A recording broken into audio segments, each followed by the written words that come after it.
Hi, how are you? I am completing the service here in Psalms chapter 2 as we continue our reading through the Psalms, and we're going to look at 3 later on.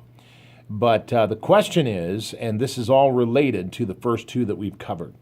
It says here in Psalms chapter 2, "Why do the nations rage and the people plot a vain thing?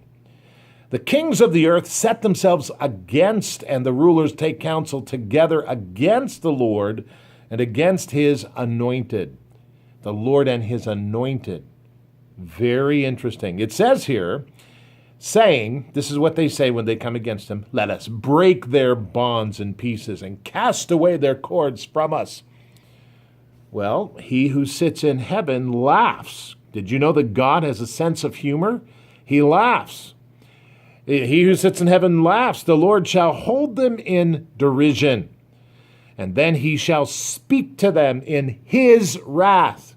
Now, I'll tell you something. I don't want to be receiving the Lord's wrath.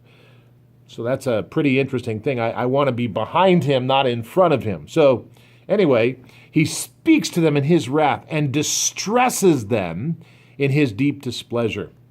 He says, quote, "Yet I have set my king," capital M, "my king on my," capital M, "holy hill of Zion."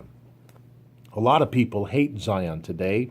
A lot of people are telling me all kinds of things. You know, they do this and they do that, and they get together in little leadership, cubicles, and they run the world and everything else. And I say, I don't know what in the world you're talking about. But I can tell you this, that God doesn't care. He sets his king in Zion, the Zion that God defined. It says in verse 7 now, as we continue on here, it says, "I will declare," God says, "I will declare the decree the Lord has said to me," capital M.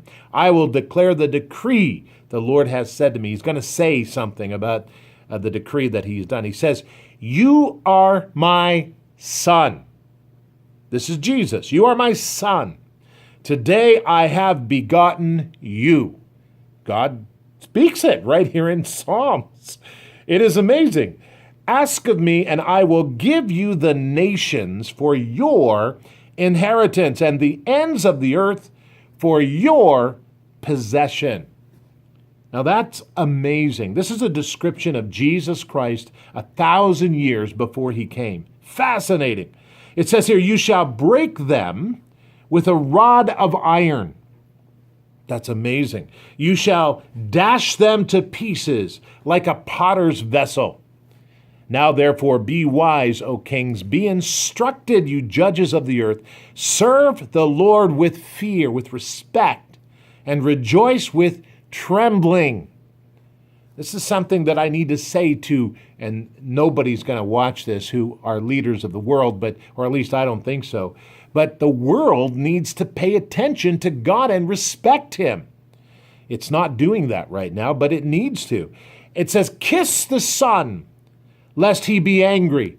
It says, make sure you are repentant of Jesus Christ, lest he be angry, and you perish in the way, when his wrath is kindled only but a little. Blessed are those who put their trust in him. So here we have a description in Psalm 2 of Jesus Christ long before he came, 1,000 years before he came, in the Old Testament. Right there. Psalms chapter 2. Next time, we're going to talk about Psalms chapter 3.